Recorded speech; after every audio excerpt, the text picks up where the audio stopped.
অভিঘাতে যে 6টার উপরে 5 থেকে 6টা মন্দিরকে আগুন দেওয়া হলো, মন্দিরকে ভাঙচুর করা হলো, তার মামলা কোথায়? সেইগুলো কেন সামনে আসে না? আমরা দেখলাম হরিজন কলোনি সেই পুরো মন্দিরটি পুড়িয়ে দেওয়া হলো। আমি তখন জাতিসংঘ অফিসে যাই, এই জাতিসংঘ অফিসে আমি একটা লিখিত চিঠি দিয়ে আসি। ওই সময় এমন একটা পরিস্থিতি, চিন্ময় বাবু গ্রেপ্তার হয়েছে, আমাদেরও গ্রেপ্তার করতে পারে, ওরকম একটা পরিস্থিতিতে সেই জাতিসংঘ অফিসে যাই, লিখিত একটা চিঠি দিই।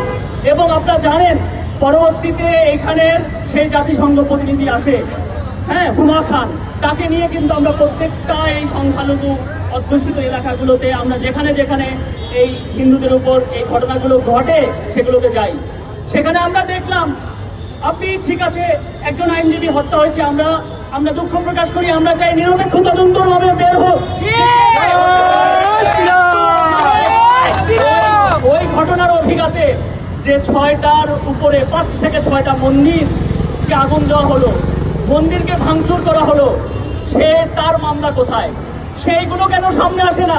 আমরা দেখলাম হরিজন কলোনি সেই পুরো মন্দিরটি পুড়িয়ে দেওয়া হলো।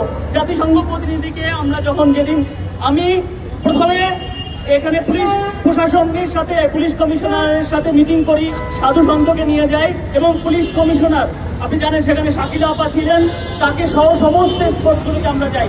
সেদিনও কিন্তু আমরা দেখেছি এই মন্দির পোড়া মন্দির। মাত্র 2 দিনের ব্যবধানে আমরা দেখলাম সেই পোড়া মন্দিরের উপর নতুন করে তো কিছু করা হয় নাই, শুধু ঢেকে দেওয়া হচ্ছে।